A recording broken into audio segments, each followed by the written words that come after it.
Hola amigos, ¿necesitas armar o ensamblar un sistema de CO2 a presión para tu pecera? En este video te daré unos pasos y te explicaré cómo puedes hacerlo y también lo que necesitas para hacerlo.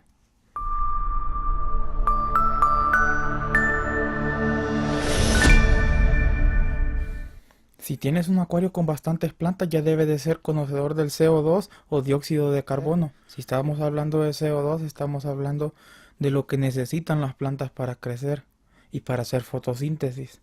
Las plantas absorben el dióxido de carbono y lo convierten en oxígeno, así es como las plantas se nutren.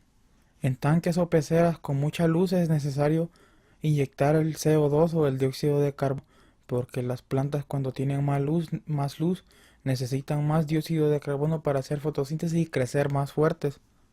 En un tanque de luz baja no es necesario, pero es aceptable inyectar CO2.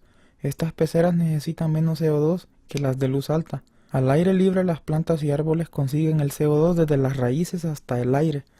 Pero en un acuario no es suficiente para abastecer la demanda de las plantas, pero es necesario hacerlo. Hay varias cosas que necesitas y debes tener en cuenta antes de crear un sistema de CO2. El CO2. Primeramente necesitas conseguir el CO2. Te recomiendo que busques un cilindro o tanque de CO2 grande. Este te saldrá más cómodo mónicamente a largo plazo. Yo aquí tengo un cilindro de 5 libras. Me costó alrededor de $90 lleno y pago $9 para volver a llenarlo. En cambio, cuando compras los tanques más pequeños, debido a que son desechables, tienes que pagar un mayor precio. El regulador. El regulador es la herramienta de inyección del CO2, el cual lanza el gas a presión desde el tanque a una presión mucho más pequeña y regulable. Yo aquí tengo un regulador Aquatec Ultimate. Tiene dos medidores, uno mide la presión que sale y el otro el nivel del CO2 del cilindro, y este tiene una válvula de presión muy exacta. También este regulador tiene un solenoide que enciende y da salida al gas y también lo apaga automáticamente, especialmente cuando tienes un temporizador. La válvula de chequeo. La válvula de chequeo te ayuda a evitar los accidentes. Por ejemplo, cuando hay un apagón de electricidad, el agua tiene que regresar por el tubo hacia el cilindro de CO2, pero esta válvula impide que pase hacia el tanque de CO2 y daña el regulador. El contador de burbujas. El contador de burbujas es una de las herramientas más esenciales del sistema de CO2, ya que este te ayuda a contar el CO2 que está siendo inyectado al acuario por medio de burbujas a un tiempo de segundos. Aquí tengo un medidor de burbujas de vidrio que compré en Amazon. Abajo te dejaré los links de estos productos. El difusor. El difusor es la herramienta que se encarga de inyectar y distribuir el CO2 en tu acuario. Está hecho de un material poroso que hace que el gas salga en minuciosas burbujas que luego se disolverán en el agua con una mayor facilidad. Así las plantas absorben más fácilmente el CO2 o el dióxido de carbono. El tubo. El tubo se usa para conectar y conducir el CO2 hacia la pecera desde el cilindro. Para tener un sistema muy bien hecho necesitas tener un tubo especial para CO2.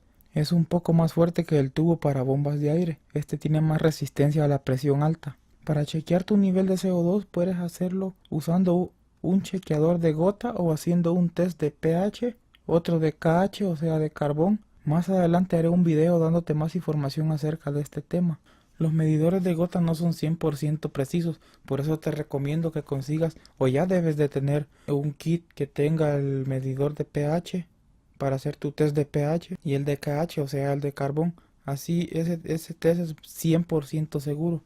Después de hacer ese test con el pH y el KH, miras una tabla de números y te da un valor exacto del CO2 que está siendo inyectado a tu pecera en ese momento. En conclusión, la implementación de CO2 es diferente en cada pecera.